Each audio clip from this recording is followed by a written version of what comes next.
Senadores discuten en comisiones la iniciativa denominada de supremacía constitucional, que protege a las reformas constitucionales de impugnaciones a través de juicios de amparo. Con posturas divididas, la Sala Superior del Tribunal Electoral le da luz verde al Instituto Nacional Electoral para que continúe con la elección judicial. Sigue la violencia en Sinaloa. Esta madrugada se registró una balacera en las instalaciones del campo El 10, al sur de Culiacán, Sinaloa. Este hecho sucede solo unos días después de que bandas delictivas se enfrentaran y quemaran vehículos en esa región.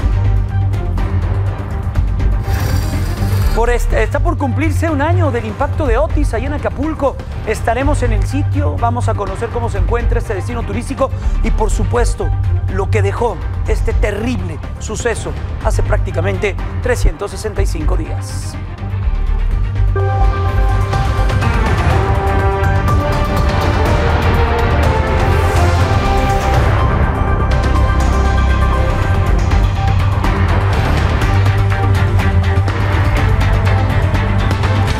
Bienvenido a Milenio Noticias de las 19 horas. Los saluda Jaime Núñez. A nombre de mi compañera Selene Flores, titular de este espacio informativo, le agradezco su atención y sobre todo le pido que nos acompañe en los siguientes 60 minutos para que conozca de primera mano las historias que hoy estuvieron en la parte informativa.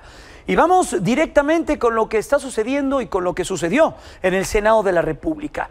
En reunión extraordinaria, la Comisión de Puntos Constitucionales del Senado inició una discusión, la de la reforma que busca blindar otras reformas constitucionales, esta denominada o conocida en los medios de comunicación como la reforma de supremacía constitucional. Acá un poco de lo que se dijo en este intenso día de debates.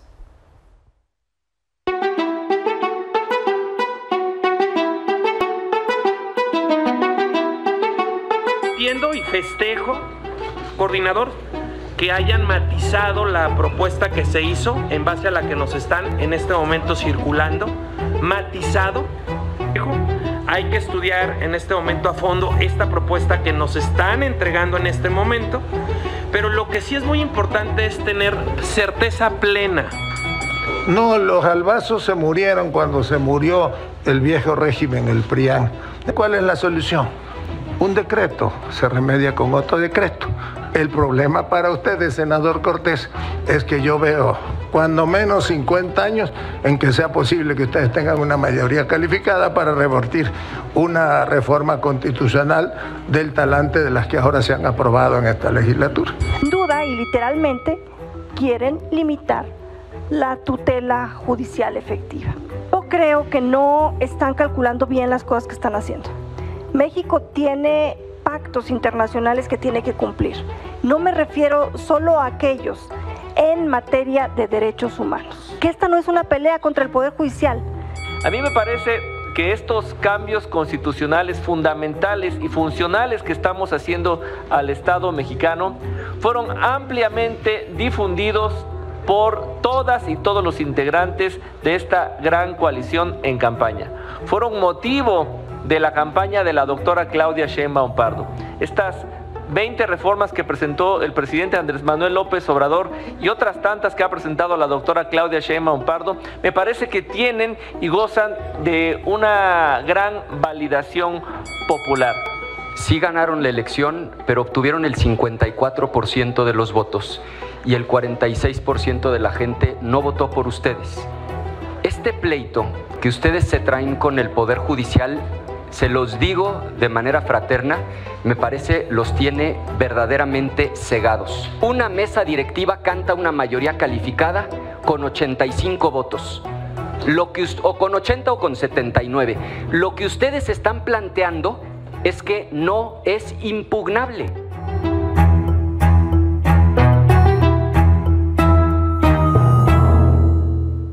Horas de intenso debate. Bueno, pues eso es en el Senado. En la Cámara de Diputados también se tocó este tema. El coordinador de los diputados del PRI, Rubén Moreira, le pidió a Morena que reconsidere esa iniciativa, algo a lo que ya respondió el propio coordinador, Ricardo Monreal. No hay marcha atrás, va a haber elección, te los aseguro, va a haber elección de jueces y magistrados y ministros, va a haber caos. En la elección de junio el 2025 les garantizo a mexicanos y mexicanas que no habrá caos y habrá una elección ejemplar ese día, primero domingo de junio. Mientras que la presidenta Claudia Sheinbaum mostró su apoyo a esta iniciativa, lo hizo en la Conferencia del Pueblo. Esto que leímos aquí, del artículo 61, inciso 1, quede en la Constitución. Parece ser que en efecto es improcedente el juicio de amparo en el caso de reformas constitucionales. Es una propuesta de los compañeros y está protegido en la ley de amparo. Y la idea de ellos es pasarlo a la Constitución. Con las controversias constitucionales, Presidenta, y además hay un artículo transitorio que dice que todo... No, entiendo que esa parte la quitaron, que nada más queda esta parte de el artículo 61, inciso 1. Bueno, sin embargo, el presidente de la mesa directiva del Senado de la República, el senador Gerardo Fernández Noroña, reconoció que esta iniciativa cuenta efectivamente con algunos excesos. A todos los que dicen que quieren algún exceso, el soberano, el pueblo de México, según el artículo 136 constitucional, nadie más. El Poder Judicial no está por encima del Legislativo, no está por encima del Ejecutivo, y mucho menos por el soberano que es el pueblo, y sí mantiene la Suprema Corte, incluido en los cambios que hicimos a la Constitución, el control constitucional, que quiere decir que en cuanto a leyes secundarias, la Corte y el Poder Judicial mantienen la responsabilidad de verificar que no se viole el marco constitucional. Bueno, a lo largo de la tarde hubo una confusión por parte de un comunicado que salió a través de redes sociales y que señalaba que el Partido Verde Ecologista de México no acompañaría esta reforma constitucional. Pude entrevistar a la dirigente nacional y senadora del Partido Verde, Karen Castrejón, en mi espacio informativo de Grupo Fórmula. Ahí ella me confirmó que el partido no, efectivamente, apoyará y está a favor de esta reforma. Dentro del partido, pues no hay ninguna controversia de ningún tipo. Traemos, evidentemente, distintas, vamos a llamarlo así, opiniones al interior, como es el caso de Arturo Escobar, quien me parece que hace un par de horas, hace unos momentos, emitió una opinión desde una de sus cuentas personales, las cuales pues fueron retomadas o sacadas como para hacer ver que era una opinión de partido político. Puedo hablar a nombre de mis compañeros senadores del grupo parlamentario en el Senado, de mis compañeros en la Cámara de Diputados, en el sentido de que pues estaremos respaldando, por supuesto, esta iniciativa. Otra de las voces que se pronunció sobre la reforma al Poder Judicial fue la Conferencia del Episcopado Mexicano. A través de un comunicado manifestaron su preocupación sobre la gravedad de hechos recientes que, a decir del Episcopado, acentúan una polarización que no tiene precedentes en torno al marco legal y, por supuesto, a la armonía de los distintos poderes del país. Añaden en ese comunicado que la grandeza de México se encuentra en la capacidad probada de darnos ordenamiento jurídico e instituciones que aseguran un mínimo de civilidad. Vamos ahora con temas relacionados, efectivamente, a lo que está sucediendo alrededor de la reforma al Poder Judicial. Y es que la sala del Tribunal Superior del Tribunal Electoral le dio luz verde al Instituto Nacional Electoral para que éste siga con el proceso electoral judicial. Esto a pesar de las suspensiones que existen, que son pues vigentes y que están a la luz, estas suspensiones judiciales en su contra. El propio magistrado encargado de este proyecto, Felipe de la Mata, aclaró que en ningún momento se concede o se revoca ninguna suspensión de amparo, sino que se trata de una acción que permita al Instituto Nacional Electoral seguir con sus actividades rumbo a esta elección, se refiere a la de 2025. Esta decisión se dio con una postura dividida dentro del propio Tribunal Electoral. Voy a votar en contra del proyecto que nos presenta y anuncio la emisión de un voto particular. En mi consideración, este asunto, la resolución de este asunto debe aplazarse. Respecto de la cuestión planteada en este asunto general, en tanto que la Suprema Corte de Justicia de la Nación resuelva diversos asuntos de su competencia. Este asunto también me separaré de las consideraciones, razonamientos y propuesta que se nos hace en el proyecto. Entre otras consideraciones, considero que la acción declarativa presentada por el INE es improcedente. Lo que se nos propone bajo la argumentación del proyecto es que el tribunal no se encuentra dirimiendo el alcance de las suspensiones otorgadas por juzgados de distrito ni la pertinencia o defectos propios que pudieran contener. Yo encuentro que, por el contrario, la materia de la sentencia declarativa precisamente se limita a definir si, en términos de la normativa existente, la autoridad electoral puede detener las acciones de organización de un proceso electoral. Luego de la resolución del Tribunal Electoral, el Instituto Nacional Electoral confirmó que va a continuar con el proceso electoral judicial. A través de un comunicado de prensa que dieron a conocer a través de sus redes sociales, este instituto afirma que esta resolución les da claridad y certeza que la autoridad electoral no puede incumplir con su principal obligación, que es la de garantizar los derechos políticos y electorales de la ciudadanía. A pesar de esto, la propia consejera del instituto, una de las consejeras que pertenece a este instituto, Dania Rabel, se deslindó y lo hizo a través de este comunicado o de este mensaje en sus redes sociales.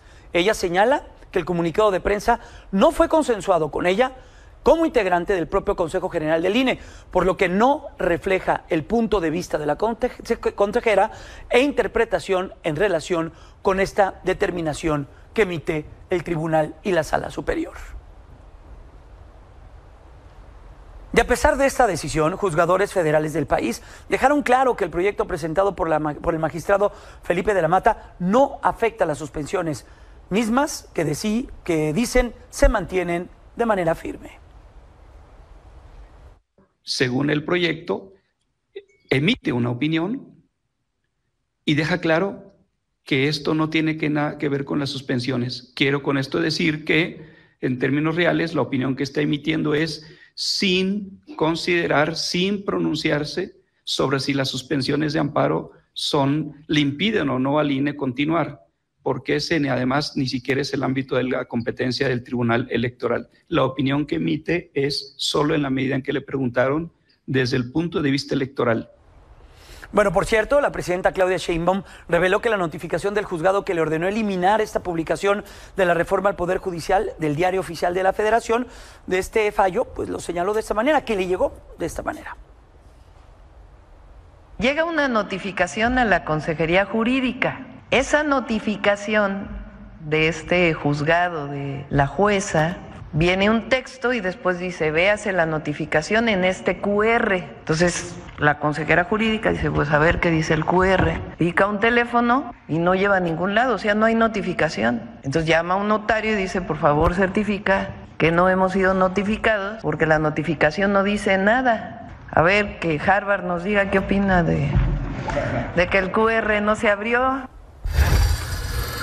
Siguiendo con temas judiciales, la Fiscalía General de la República informó que sí presentaron al menos 78 pruebas al juez de control Alejandro Alberto Díaz en contra de Joaquín Guzmán López, hijo del Chapo Guzmán, por el delito de traición a la patria. Esto durante la audiencia donde se solicitó la orden de aprehensión en su contra.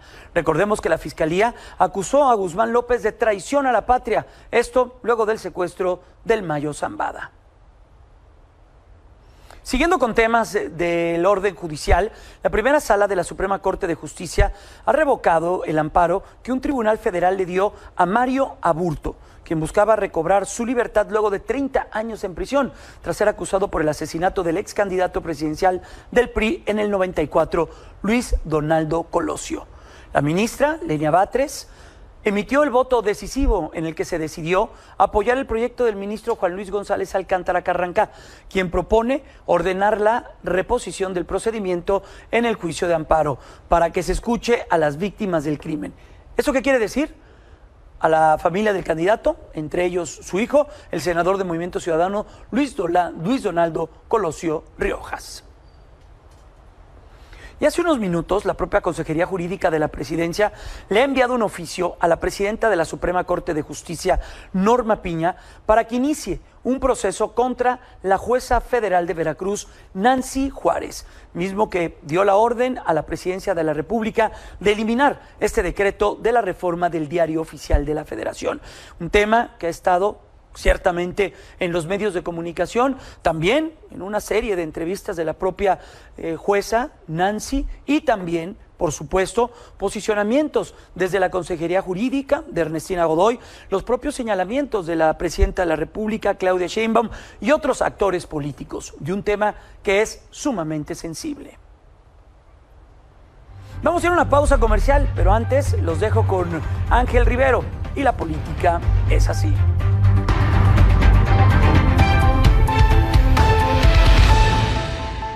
Hola amigos televidentes, hoy no voy a hablar de política. Hace poco me reuní con Mary, nieta de Johnny Weissmuller, el auténtico Tarzán, y el cineasta Eduardo Flores Torres, quien está a punto de concluir una interesante serie sobre la vida de Frida Kahlo para Disney Channel, con quienes estamos preparando un documental sobre la vida de Tarzán en Acapulco bajo el patrocinio del empresario Antonio Guerrero Aguirre. Dicho testimonial, habremos de utilizarlo como una plataforma de lanzamiento de nuestro querido Acapulco.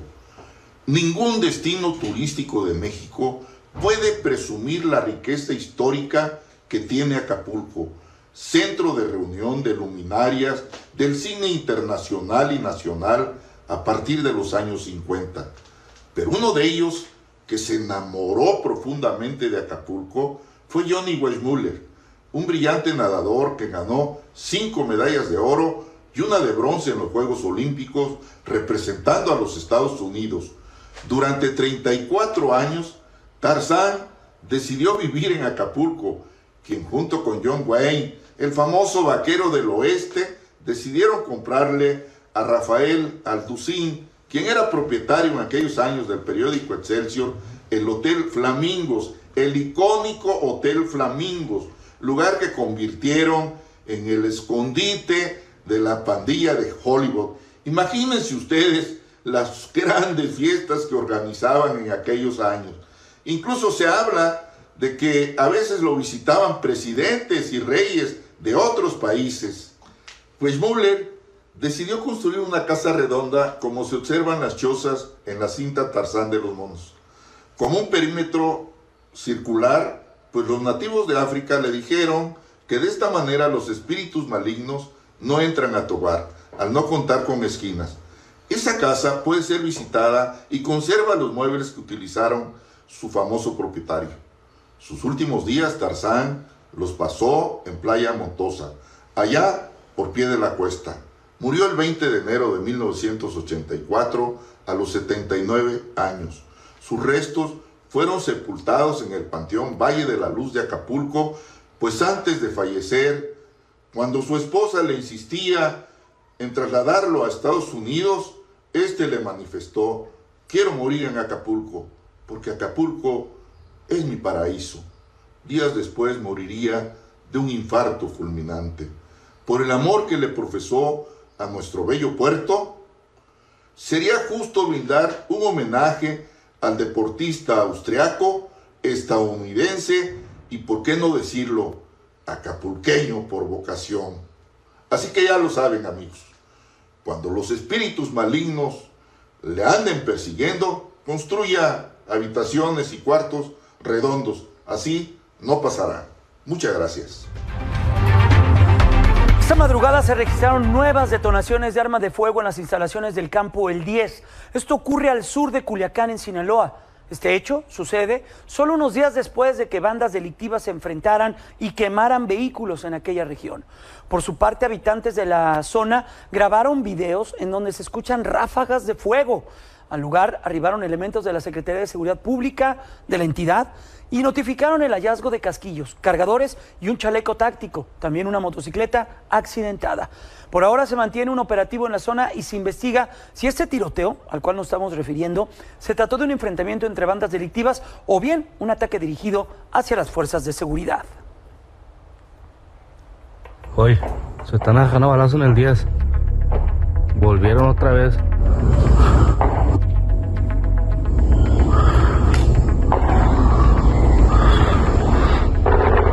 Uy. Hijo de su chingada madre. Sigue la tracatera todavía hoy. Hoy. Sigue la tracatera.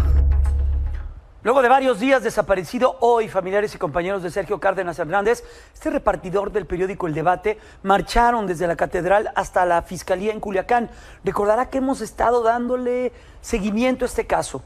¿Qué ha sucedido? Pese a que el gobierno gestionó una comisión especial para su búsqueda, la hija del colega declaró que no han dado resultados. A este movimiento se unieron familiares de otras personas que han registrado como desaparecidas desde el comienzo de estos enfrentamientos entre los grupos del crimen organizado en la entidad.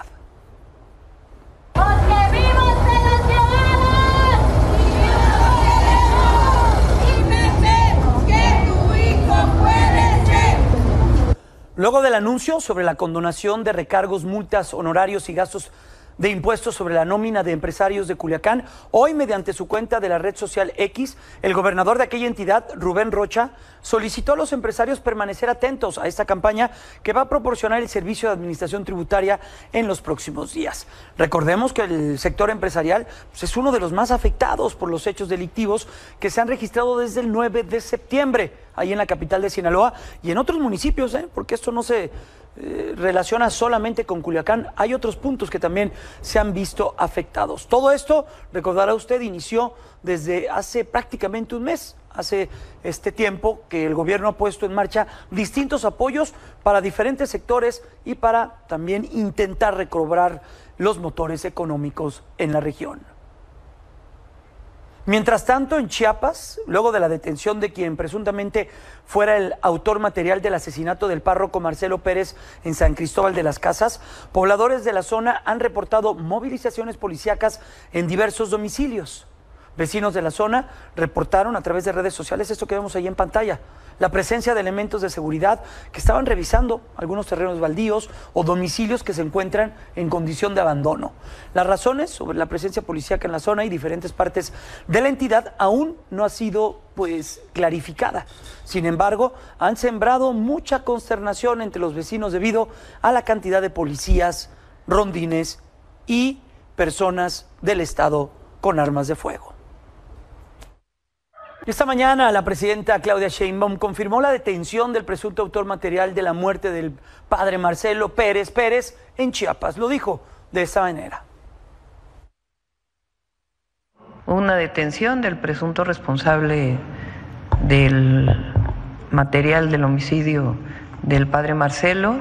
Lo hizo la Fiscalía General de Justicia del Estado de Chiapas. Pedimos al representante de la Fiscalía General que entrara en contacto con la Fiscalía Estatal para que no se vaya a romper la investigación y en todo caso que se coadyuve. Como opinión, ya depende de ellos. Y por supuesto el secretario de Seguridad y la propia Secretaría de Gobernación están en contacto con la Fiscalía y con las autoridades eclesiales. A solo 2 semanas de una jornada violenta, ayer en Tabasco se registró la quema de vehículos y 2 negocios. Eso ocurrió en los municipios de Centro y Nacajuca, por parte de presuntos delincuentes que también tiraron ponchallantas en el periférico Carlos Pellicer. En respuesta fue desplegado un operativo con elementos del Ejército, de la Guardia Nacional y de la propia Policía Estatal. Sin embargo, hasta el momento no hay reporte de personas detenidas.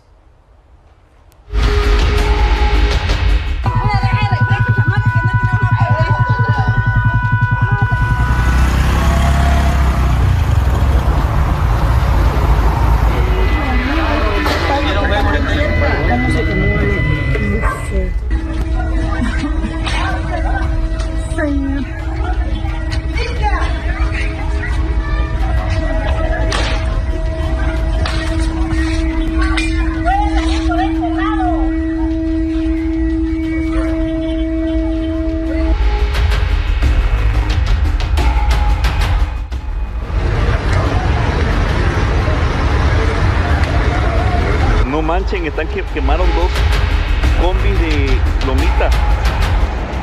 Ahí estoy bien en la cabeza del puente. A la bestia. 2 de Saloya Segunda.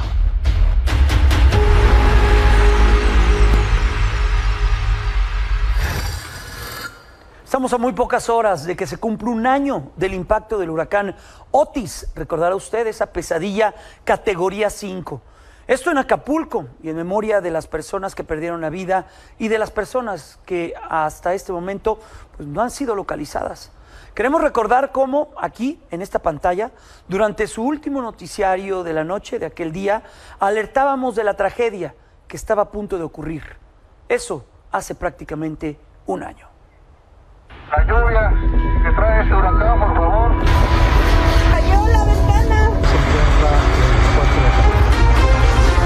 El huracán Otis tiene en alerta máxima el estado de Guerrero. La manera en que evolucionó en las últimas horas lo hace extremadamente peligroso para los habitantes de la costa del Pacífico.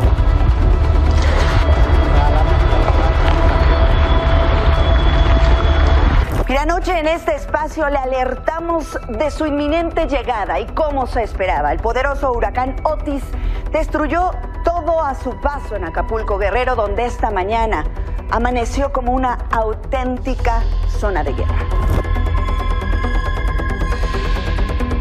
Otis y los rostros de Acapulco, Guerrero son muchos, son diversos.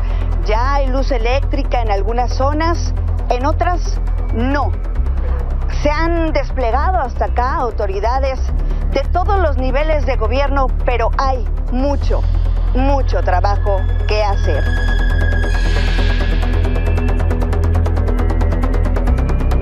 Estas son las enormes rocas que el huracán Otis aventó como si fueran hojas de papel y acabaron con la casa de la familia Bautista. Y de este lado también podemos ver un automóvil que quedó pues prácticamente enterrado. Y como este, decenas y decenas de vehículos.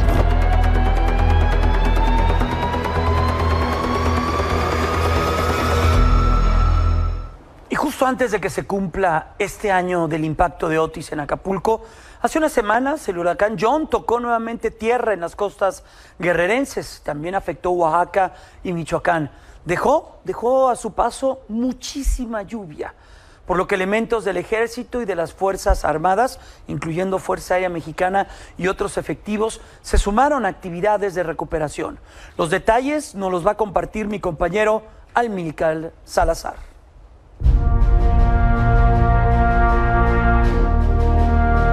El Mi-17 de la Fuerza Aérea despega desde la base número 7 en pie de la cuesta. Va cargado con 1,5 toneladas de despensas y botellas de agua. La misión, llegar hasta la comunidad de Garrapatas, en la parte alta de Acapulco.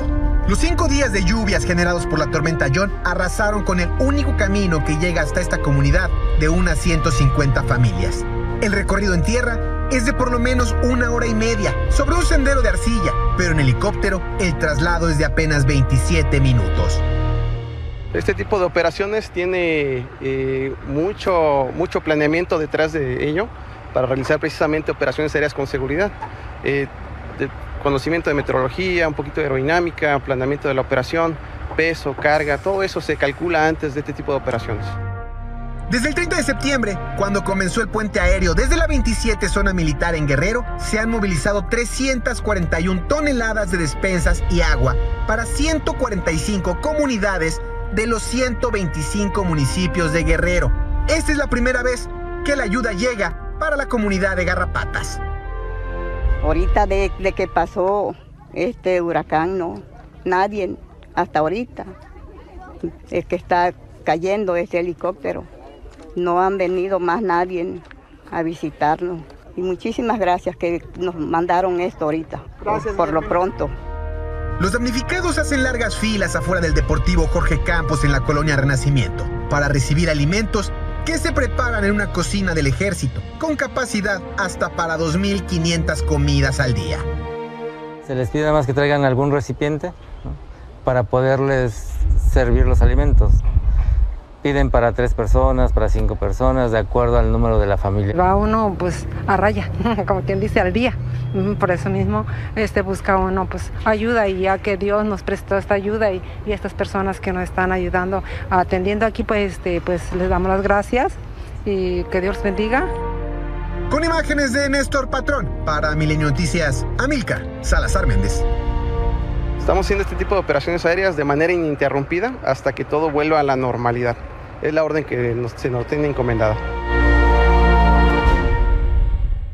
Y bueno, alguien que le tocó vivir en carne propia, pues la furia de estos fenómenos meteorológicos y que le ha tocado vivir y que nos podrá decir la evolución de esto que ya es una realidad en el Pacífico mexicano y el embate de estos fenómenos es mi compañero Javier Trujillo. ¿Tienes detalles de cómo se encuentra Acapulco, Javier? En este momento, 7:32. Te tocó padecer esto que sucedió hace prácticamente un año y lo que ocurrió hace unas semanas con John. Javier, te abrazo. ¿Cómo te va? Muy buenas noches. Hola, ¿qué tal? Te saludo desde el puerto de Acapulco. Jaime, decirte que de acuerdo con lo que han informado las propias autoridades, a un año del huracán Otis, la recuperación en el sector turístico, que es la principal o la base principal de la economía en Guerrero, se encuentra en un 70%, de acuerdo con lo que ha informado el titular de la Secretaría de Turismo en Guerrero. Las habitaciones que se tienen disponibles hasta este momento son poco más de 11,000 y se espera que para el mes de diciembre, que es la temporada mayor para el puerto de Acapulco, a pesar de estos hechos climatológicos que han afectado severamente al puerto de Acapulco, se espera que haya unas 15,000 habitaciones disponibles para recibir al sector turístico o a los turistas que lleguen de las diferentes partes del estado. Con respecto a lo que es la actividad gastronómica, también hay un número importante de restaurantes que ya han tratado de recuperarse a pesar de los estragos que les dejó recientemente el huracán John. Afectó severamente por las torrenciales lluvias en el puerto de Acapulco, en la zona de Puerto Marqués, el Revolcadero, y se está a la espera de que esta parte se vaya recuperando poco a poco. La zona importante de Acapulco, como es la Diamante, va en franca recuperación. Se espera que en las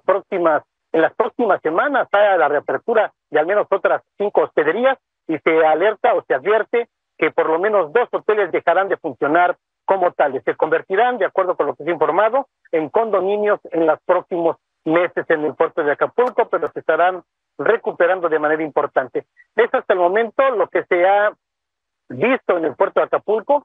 Hay un trabajo permanente por parte de las 3 órdenes de gobierno, así como también del gobierno municipal, del gobierno estatal, así como también de las fuerzas federales, que son las que más han apoyado al puerto de Acapulco y particularmente al estado de Guerrero tras estos fenómenos que golpearon severamente el puerto de Acapulco y el estado de Guerrero, Jaime. Así es, Javier. Y también no hay que quitar de nuestra vista, Javier, lo que ha ocurrido con la iniciativa privada, intentar llevar foros, congresos, convenciones. También ahí ha estado la iniciativa privada, grandes eventos, va a estar Luis Miguel en unos días en la Arena GNP. Vaya, intentar recuperar la normalidad también a través de este sector y todo lo que está ocurriendo en ese sentido, Javier. Así que hay que estar cerca del estado de Guerrero y en cualquier escapada, si vivimos aquí en la capital del país, intentar poder apoyar esta recuperación, Javier.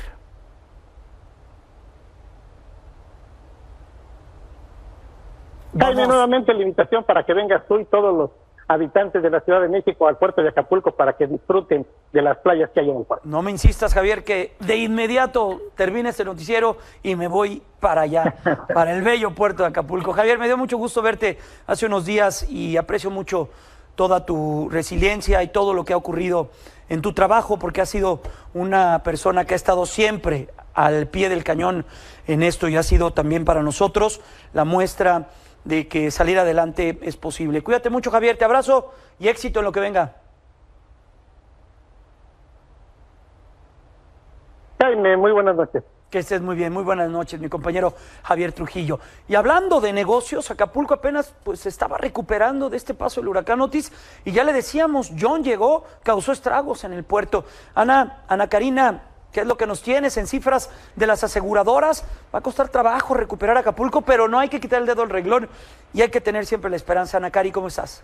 ¿Qué tal, Jaime? Muy buenas noches. Te saludo con mucho gusto y bien lo dices, lo mencionas tú, lo menciona nuestro compañero Javier Trujillo, cómo estamos ya a un año del impacto de Otis en Acapulco y el puerto guerrerense, los hoteles, su economía y sobre todo su gente apenas estaban comenzando a retomar sus vidas y cuando vislumbraban un poquito de recuperación llegó a causar estragos el huracán John. Ante este escenario, la Asociación Mexicana de Instituciones de Seguros indicó que al corte del 18 de octubre pasado se atendieron 44,653 siniestros causados por Otis, por un monto de cobertura estimada de 39,343 millones de pesos.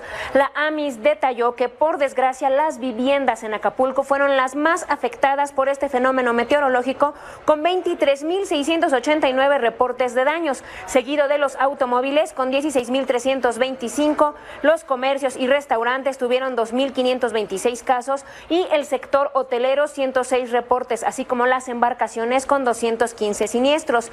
La directora de este organismo, Normalicia Rosas, detalló en conferencia que las aseguradoras han pagado a los afectados 25,044 millones de pesos entre los anticipos e indemnizaciones.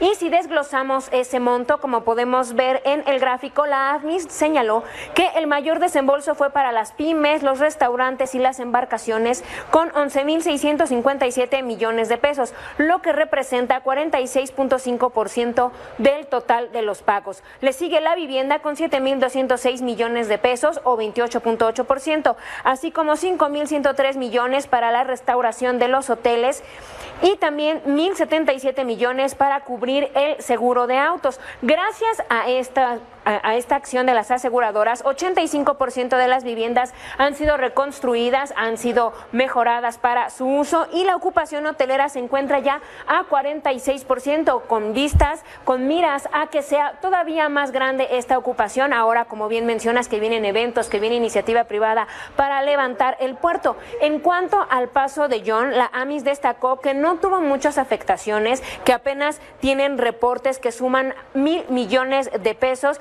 debido a que la mayoría de los daños fueron por deslaves y que se dieron en zonas que no eran turísticas, porque por lo tanto no afectaron realmente a la zona que ya estaba devastada por Otis. Si bien sí tocó una parte, no ha generado estragos mucho más grandes o tan grandes como los que generó Otis. Y como bien mencionas, sí, costará mucho trabajo levantar de nuevo Acapulco, pero las cifras de la AMIS dan un poquito de imagen positiva de cómo se puede, de cómo se están haciendo los trabajos.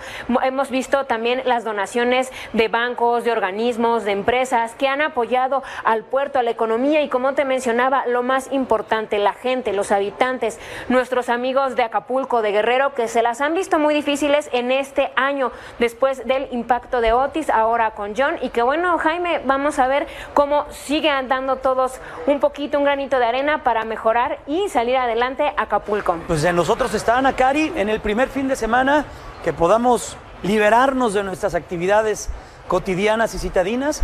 Ahí está el puerto de Acapulco a la mano, ¿eh? Así que tú decides. Así es, Jaime, vámonos todos a Acapulco, vamos a ayudar a los compañeros. Eso es, hay que hacer este noticiero desde allá. Gracias, Ana Cari, cuídate mucho, muy buena noche. Muy buenas noches, Jaime, seguimos al pendiente. Hasta pronto, vamos a la pausa comercial, regresamos con más información, corte internacional, ¿qué es lo que viene en la reunión de los BRICS? Eso y mucho más cuando regresemos.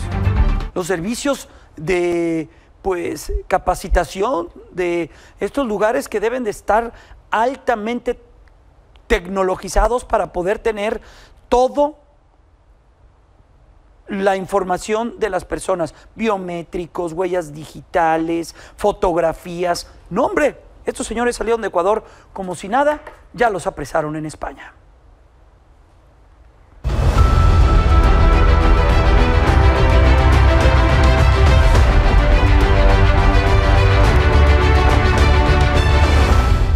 Luego de las declaraciones concedidas al New York Times por parte del candidato a la presidencia de Estados Unidos por el Partido Republicano, Donald Trump, en donde aseguraba que durante su mandato en la Casa Blanca quería en su equipo a generales como los de Adolf Hitler, hoy la candidata demócrata Kamala Harris criticó esta declaración, externó su preocupación por invocar al hombre responsable de la muerte de 6 millones de judíos y miles de estadounidenses. Harris Afirmó que su rival considera enemigo interno a cualquiera que se atreva a criticarle o que se niegue a rendirle pleitesía. Además dijo que Trump no busca un ejército leal a la Constitución, quiere un ejército leal para él mismo. Y de acuerdo con el Laboratorio Electoral de la Universidad de la Florida, más de 23 millones de estadounidenses ya han votado de manera anticipada para estas elecciones presidenciales. Los registros marcan los estados de Carolina del Norte y Georgia como los lugares récord en el primer día de esta actividad. Por otro lado, Pensilvania es uno de los estados con mayor fuerza para decidir por el ganador a esta presidencia. Aunque de acuerdo con la última encuesta de Reuters, Harris mantiene una ventaja ligera del 46% al 43% a nivel nacional sobre Trump. Cabe mencionar que esta mañana el candidato demócrata a la vicepresidenta Tim Walz acudió junto con su familia a emitir este voto anticipado. Y luego de su llegada a Rusia para participar en la cumbre de los BRICS, el día de hoy el presidente de Venezuela, Nicolás Maduro, sostuvo unos encuentros ahí bilaterales con Vladimir Putin, quien reconoció al país sudamericano como uno de los más fiables socios de Rusia. El mandatario de aquella nación dejó en claro su apoyo hacia Venezuela en sus aspiraciones para unirse al grupo de países de economías emergentes. Además, Putin, que es el anfitrión de esta reunión, destacó que ambas naciones tienen proyectos comunes en materia económica, política, ciencia y cultura. Por su parte, Maduro argumentó que su país está en el camino del equilibrio y que aspira al desarrollo por la que Venezuela debería estar en esta asociación. En medio de la polémica, ¿no? Un país, un líder invadiendo a un país como es Rusia, Ucrania, y un líder de una nación del continente americano en medio de una crisis brutal electoral, donde no hay claridad en su triunfo. Vamos a la última pausa, ya viene Minelli Ataide, está aquí con nosotros, hablará del Toro Valenzuela. Ivette Salgado estará con nosotros desde Michoacán. Mitad de semana, espectáculos y deportes. Minelli está aquí en el estudio. Ivette nos abandonó, pero por algo bueno, ¿no? ¿Cómo estás? Exactamente, muy buenas noches, Jaime. Y bueno, ya nos prometió que nos va a traer algo. Ah, ya nos prometió eso que sí, dulces, estamos ilusionados. chongos zamoranos, dijo, esperándola. desde un principio. Ya veremos si es verdad. ¿Cómo estás, Ivetcita? Hola, muy buenas noches. Muy bien, gracias. ¿Todo bien?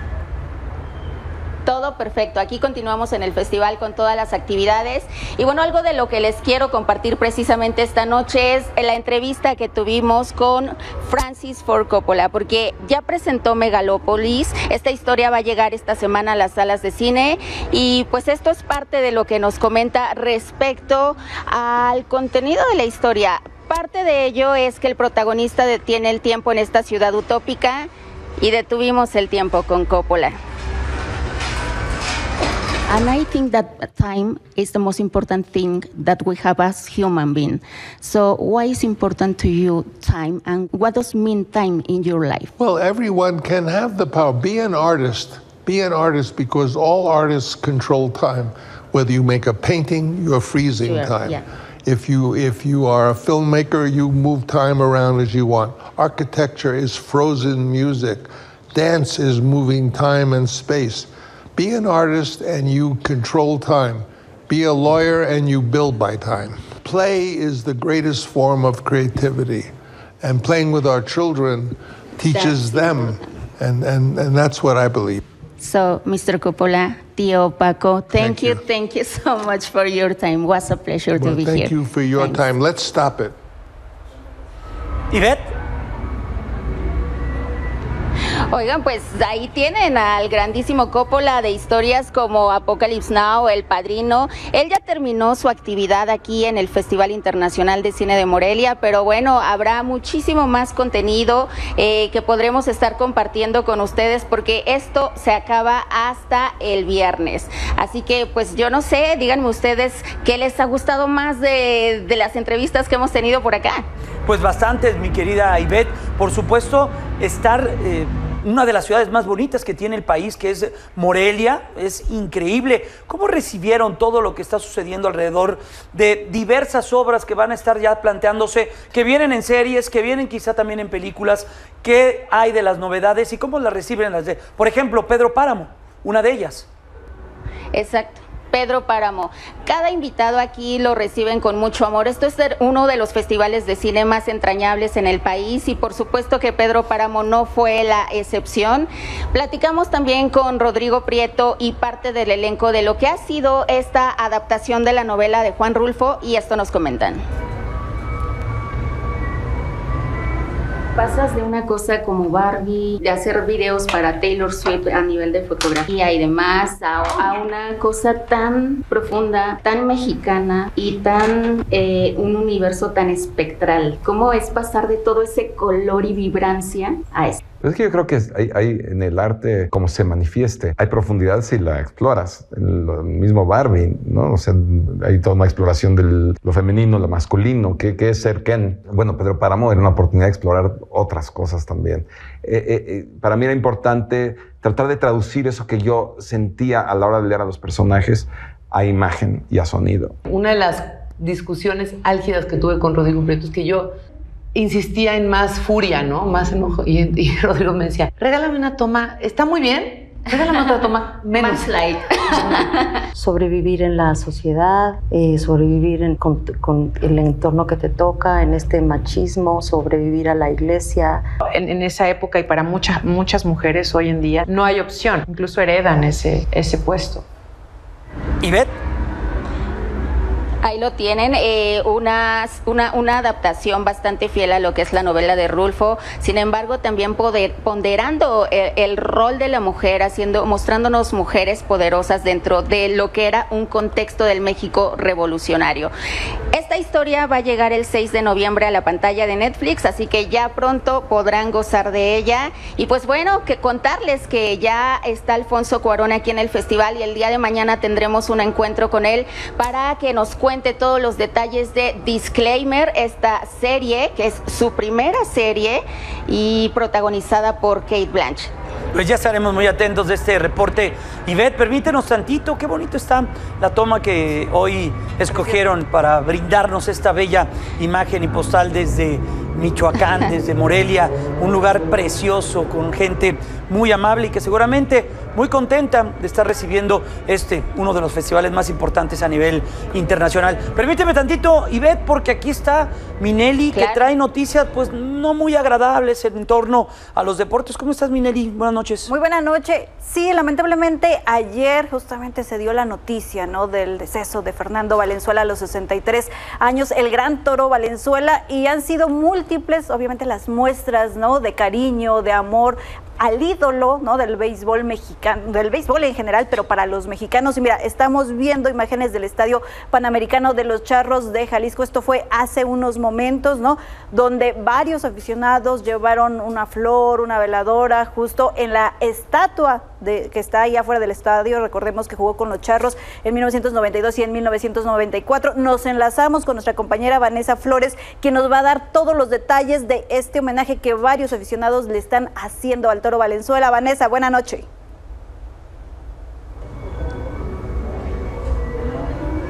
Me da mucho gusto saludarles, sin embargo, pues no con las mejores noticias, ¿no? Ya lo mencionabas, estamos justo a los pies de la estatua monumento en honor a Fernando Valenzuela, que tiene prácticamente 10 años, los mismos que tiene el club desde que regresó a la Liga Mexicana del Pacífico, y hoy con un tinte especial, porque el Estadio Panamericano abrió sus puertas desde temprana hora para permitir que los aficionados pudieran venir a reencontrarse con este monumento, dejar algunas ofrendas, vemos algunas veladoras, vemos algunas flores.